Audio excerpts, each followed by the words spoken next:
So what's going on, guys? DIY Dan here again, and today is another episode of Backroads, Arizona. I am replacing the factory roll cage with a twisted alloy roll cage that I purchased in Buckeye, Arizona, and they do really nice work for a fair price. So if you need a cage, give them a call. The reason I'm replacing this cage is I've seen too many videos of the cages buckling. I've seen this collapse. I've seen the back end collapse where it would be down to about here, and I just don't feel safe with my family being in this thing without being a little bit better protected. So let's get to it. All right, guys, so the first thing we're going to do is take off the front section of this cage. For time purposes, I will only be showing one side usually of disassembly and assembly. I will also show you mistakes I made as well as helpful hints during this process. There are 2 bolts, one on each side under the rear fenders for the cage. We'll do that on both sides. We're taking the 4 bolts off here, up here.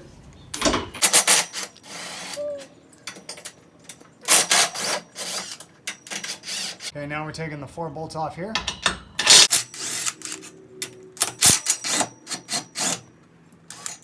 So now we're taking this back seat belt support off.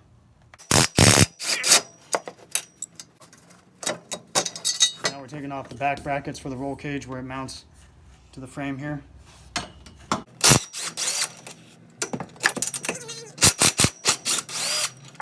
Okay, now we're going to lift this section off here.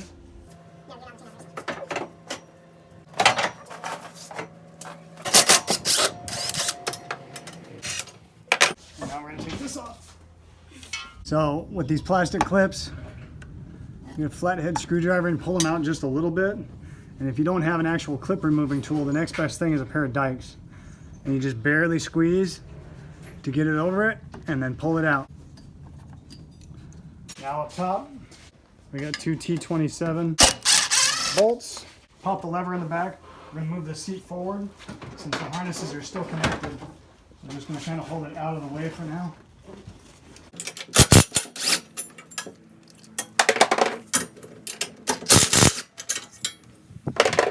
And we're going to go ahead and pull the seat out of here, get it out of the way.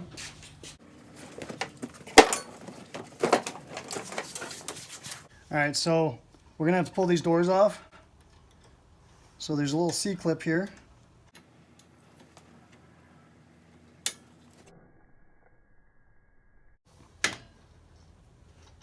They can go flying, so be careful. I almost lost one on each side. Okay, we're going to go ahead and pull the hinges off now. Once you pull the door, there will be plastic bushings in the hinge. Make sure you take those off so you do not lose them. Okay, we're going to pull the striker off, 2 T40.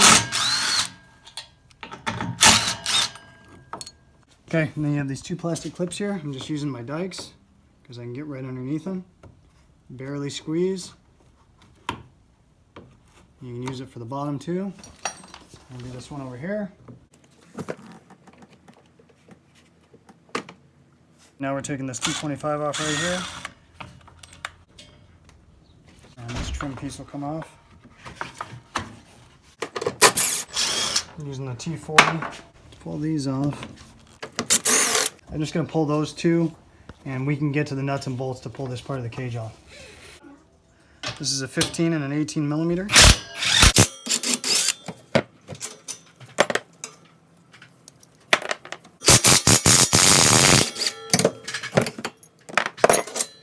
So after removing the final piece of the cage, it took my wife and I and my 2 daughters to lift the new cage up into position, but I recommend having an extra adult.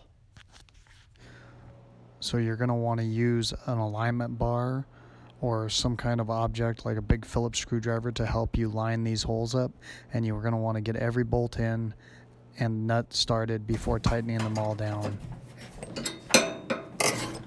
So you are going to have to torque on these things, push them, pull them, wiggle them around to get these bolts in.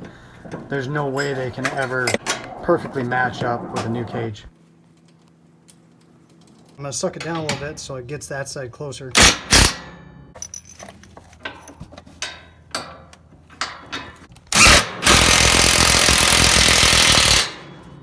You can run those in because you almost don't have a choice on the second one.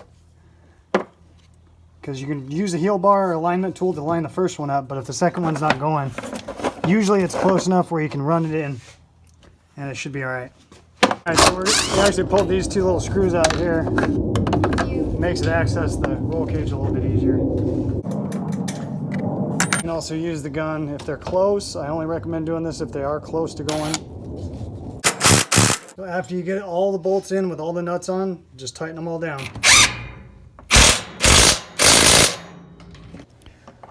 Once I tightened down all the bolts, I went ahead and put the two covers back in the bed. So we're unbolting all the back seat belts, which I probably could have done earlier, but I didn't. So make sure your harnesses aren't twisted.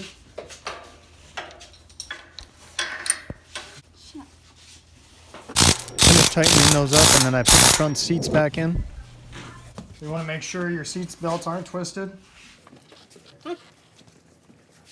One mistake I did make on the other side is I didn't make sure this bottom wasn't twisted.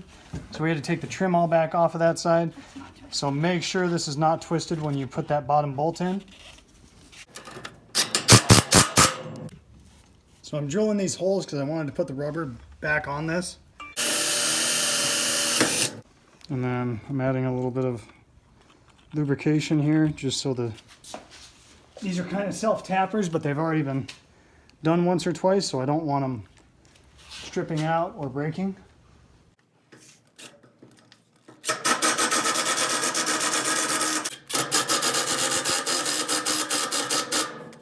So there's a little push-in clip on that trim piece. You need to snap it in. Put this plastic clip in. Little Torx. Pop back in here.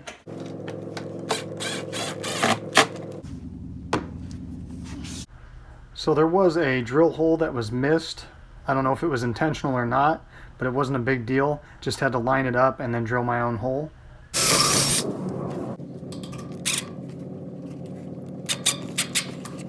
Now we'll put the striker on. Now I'm going to kind of put this over and just kind of give it an eyeball to give me an idea where I need to be. And pretty much we need to be all the way this way.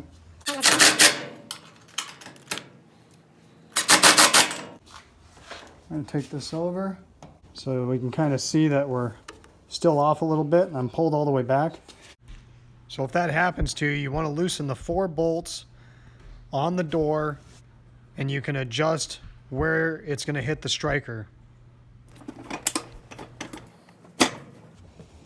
Make sure you look good here, and then retighten the 4 bolts that you loosened to make the adjustment. So the door was a little tight on the hinge, so I took a crescent wrench and bent it up a little bit. You reuse the same bushings that you took off of the old hinges. So now it's sliding right over.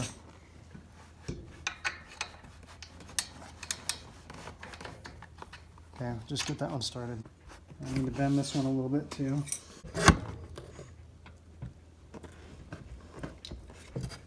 Okay. I used a rubber mallet to lightly tap it into place. I usually start the C-clips by hand and then use some type of an object to push them hard into place. Let's check the adjustment on the door. And we need to adjust this door as well. We're going to loosen these 4 bolts.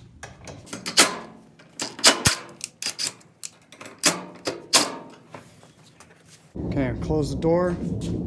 I tightened 2 bolts while the door was latched, then opened it and tightened the rest and tried it out. Okay.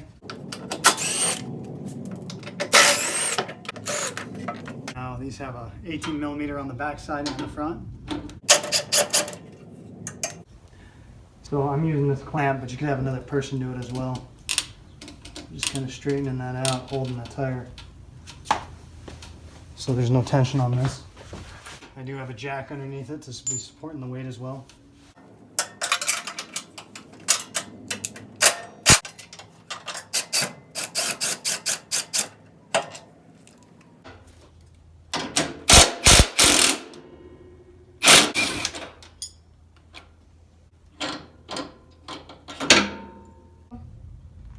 So I did put some jack stands under the frame as well. I got one more bolt on there.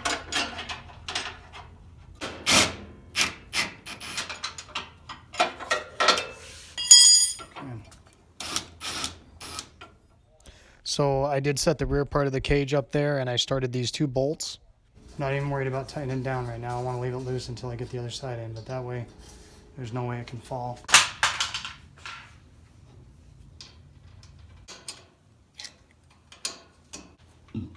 So there's no more need for the plate that was existing. This bumper is going to replace this. And that powder coating is a tight fit, which is good.